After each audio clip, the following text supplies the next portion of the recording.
Hello everyone and welcome to Crypto Night, the crypto investor channel. I'm Boris, so let's dive in. I'm with Colton today. Hello Colton. Hey Boris, I hope you're doing well. Welcome back to the Crypto Night channel, everyone. Today we'll be talking about PancakeSwap version 3. Can you tell us about this new release, Boris, and what's up and coming and what should we expect? Yes. PancakeSwap is, first of all, for those who are not familiar with it, it's a DEX and it's basically sitting on the top of the Binance Smart Chain. At least that's what they were at first. And then they also deployed on Aptos and Ethereum. It's a fairly popular fairly popular DEX.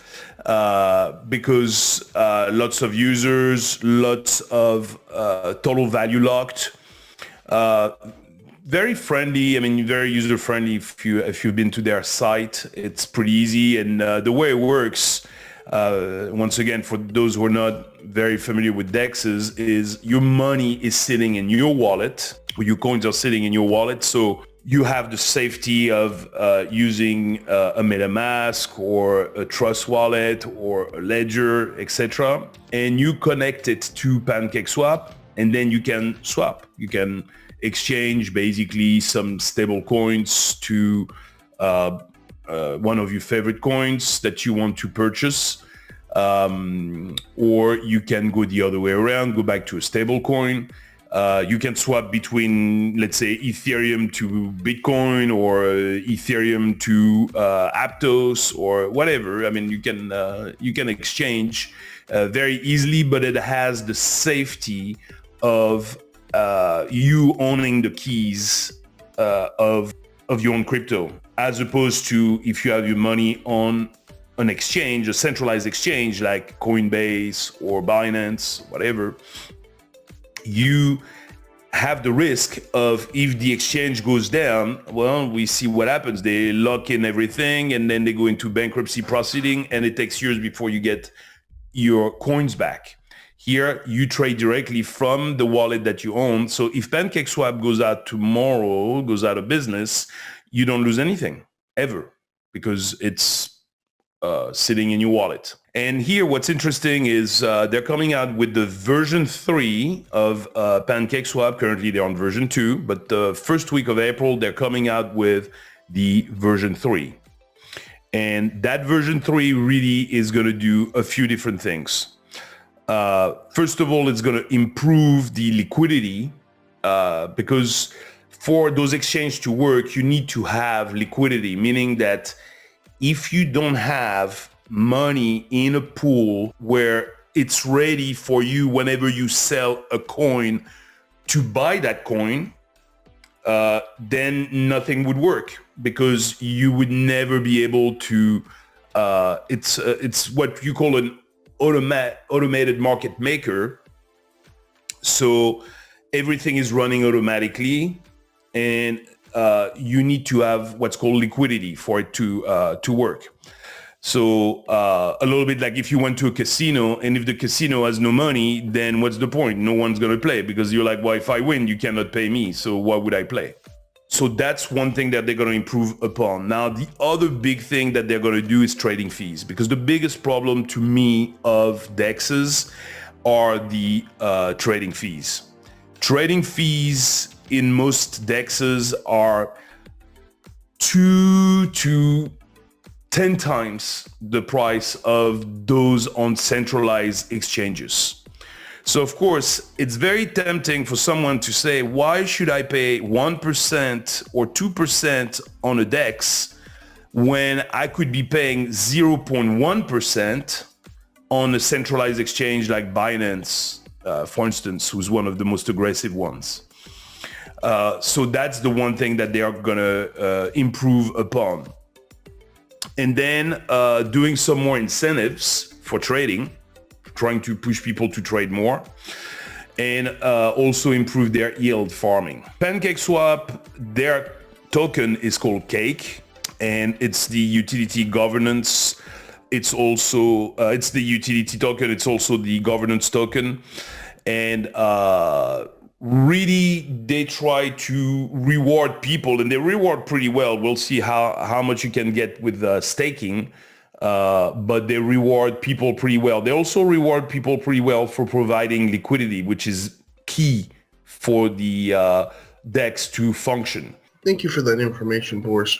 Can we now talk about the history and performance of PancakeSwap? I know we're on version 3, but can we talk about, how they got here, version 1, version 2 as well? So they launched in September 2020, and they are a DEX. And what's the big difference between a DEX and a CEX, centralized exchange? Well, the big difference here is that when Binance makes money, most of it is, goes to Binance, which is normal. It's a private company and it's their exchange. The very big difference with a decentralized exchange is, first of all, you keep your key, you keep your tokens. So when you do the swap, it's directly from your wallet to somebody else's wallet. But the other big thing is you get part of the rewards. You provide liquidity, you stake some of their coins, and you earn fees in return. So basically, the platform keeps a small portion of the money to make sure they can keep on functioning, but a good portion of all the trading fees and all the money that's being made by the exchange goes to the people participating in the exchange. So that's the cool thing, really, and a major difference between centralized and decentralized.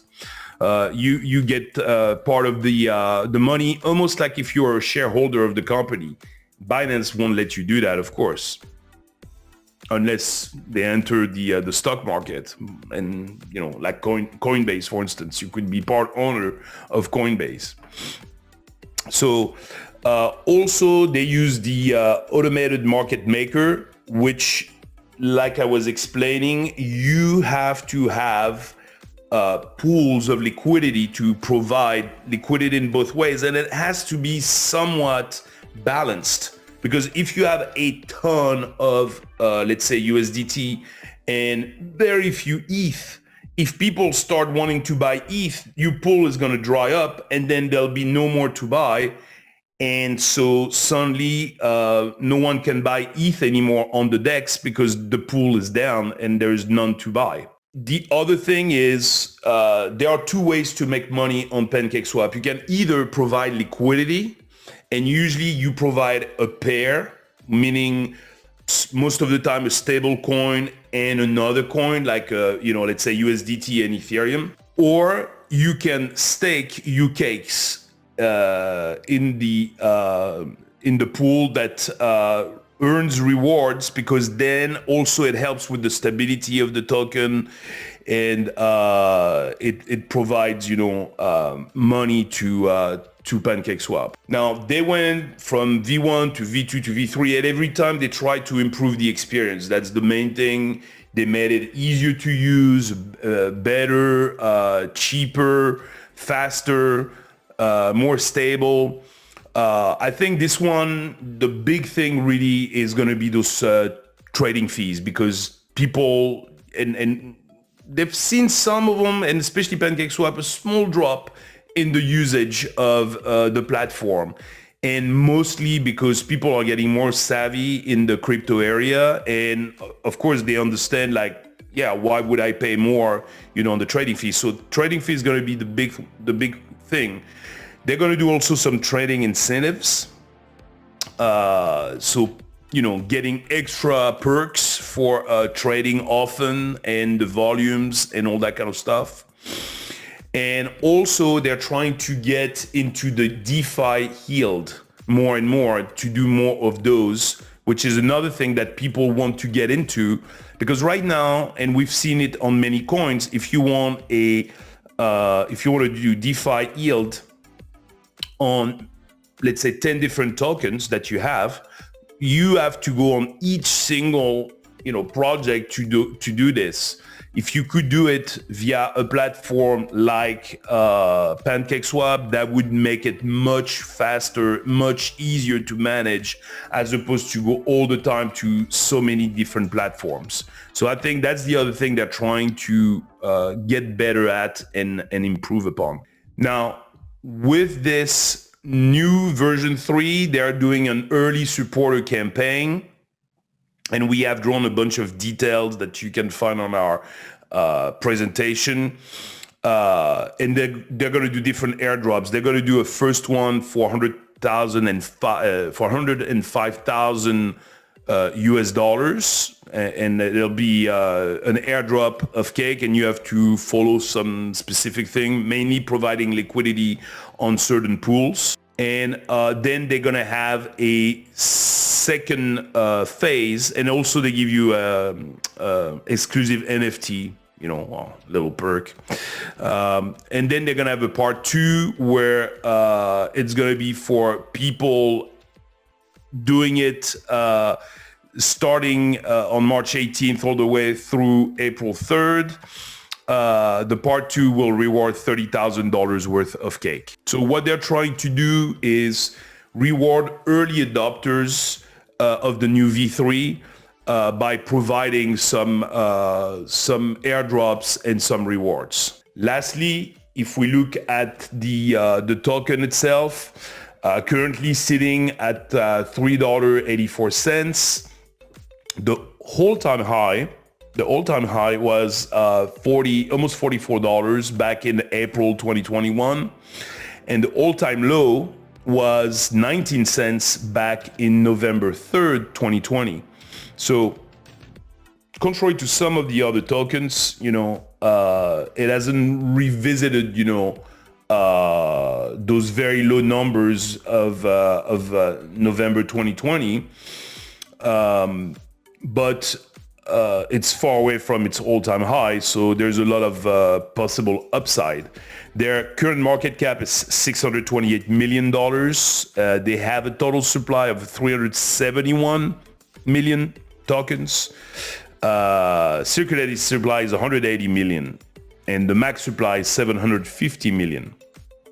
Now, the sentiment right now on cake is bullish. Thank you for that information there, Boris. How about what's new with PancakeSwap? And obviously they're coming out with version 3, but what else is in the future roadmap and development, Boris? Yeah, so of course the big thing is the in April, so just about 2 weeks ago, version 3 will be launched. And like I said, the two big things to remember, the low fees or lower fees, and also getting more into helping DeFi more accessible to everybody.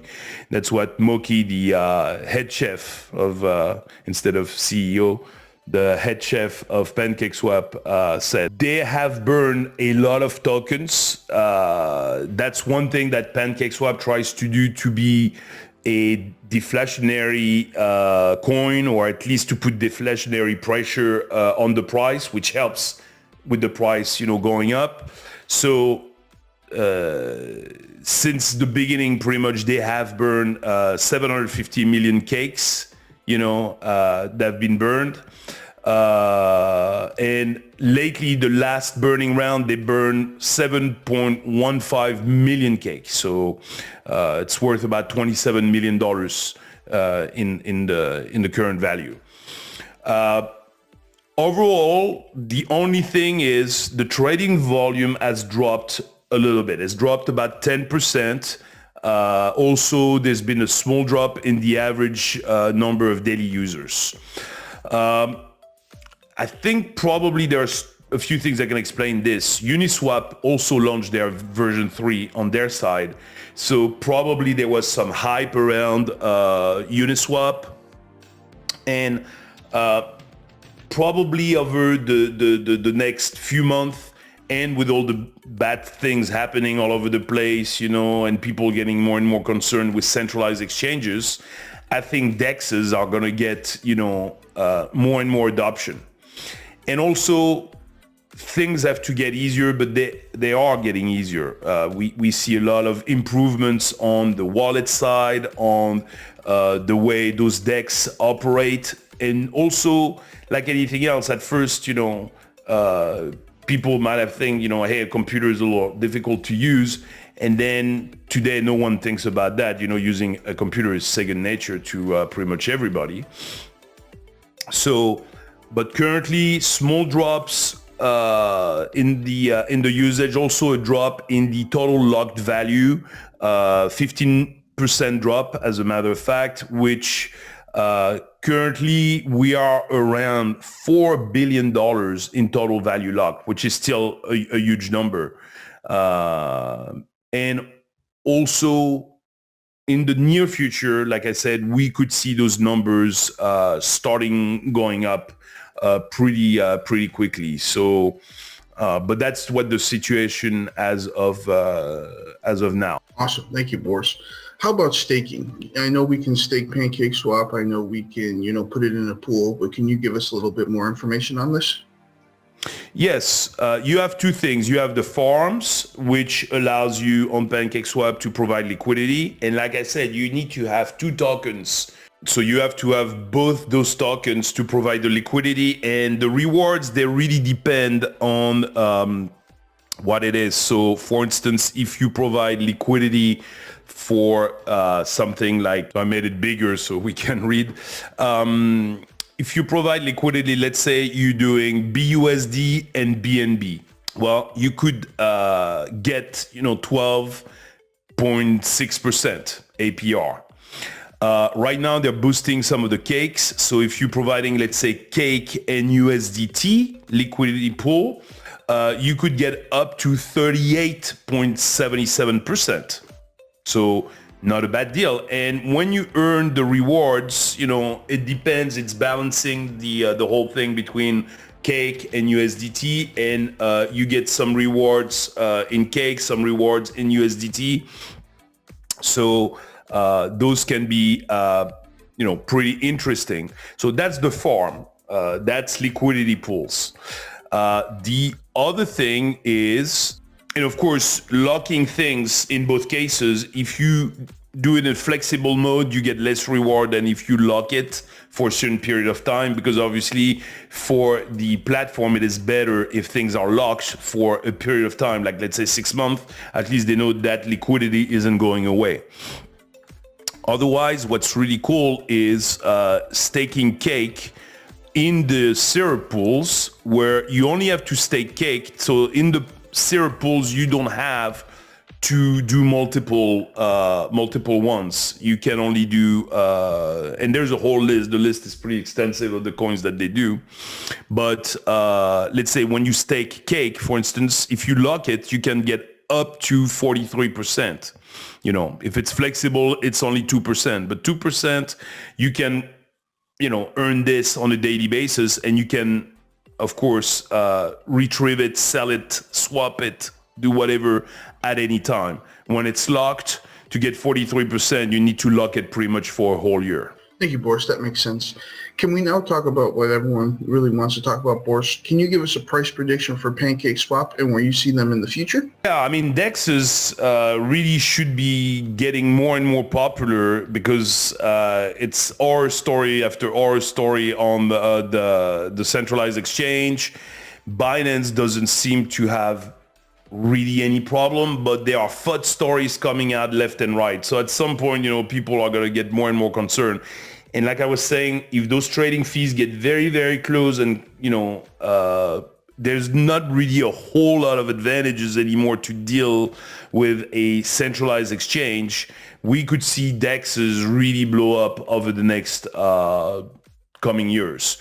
So by 2024, we could see already $8, which is almost double than the current price. By 2026, we would be along the lines of about $16. By 2028, we would be along the lines of about $25, $30. And then by 2030, we could be along the lines of about $60, $70 on average. So that's a 17x from here, which is pretty good return. So, and also, I personally believe, I could be wrong, but I personally believe that we're going to see some more and more transition of users going from centralized exchange to decentralized exchange. The biggest thing right now that decentralized exchange are not super attractive for is actual traders. Investors, yes, but traders, no, because the fees are high. They don't have enough coins available on some of them, and the fees definitely are too high for traders. That's why right now most of the traders, they're going to remain on centralized exchange. But if we see DEXs becoming more and more attractive to on the fees, getting more and more liquidity on many different coins, potentially at some point, if all the traders that do a lot of volume every day go from a Binance, Coinbase to a decentralized exchange like PancakeSwap, well, in that case, those numbers, those prediction numbers would be more than conservative. They would probably be the very low numbers that we can expect. We could expect potentially quite a bit more. So let's see and pay attention in the coming month and years to see how everything, the evolution of those fees, the evolution of everything. And the last thing is the futures are pretty much all done on centralized exchange. You know, people trading futures, spot trading. Already it's too expensive on the DEX, but that's the first thing that could eventually go to DEXs, and eventually futures trading could also get to DEXs, if they keep on improving the way everything works. Thank you, Boris. I appreciate all your information today. That's all I have for today, but if you have anything else, please feel free to add it. That's it for today. Thank you, Colton. Thank you, everyone. We look forward to see you on the next Kryptonite video. I hope this video helps. Thank you for watching. Have a good day. If you haven't already, please subscribe to our channel. And if you like the video at the end, click on the thumbs up.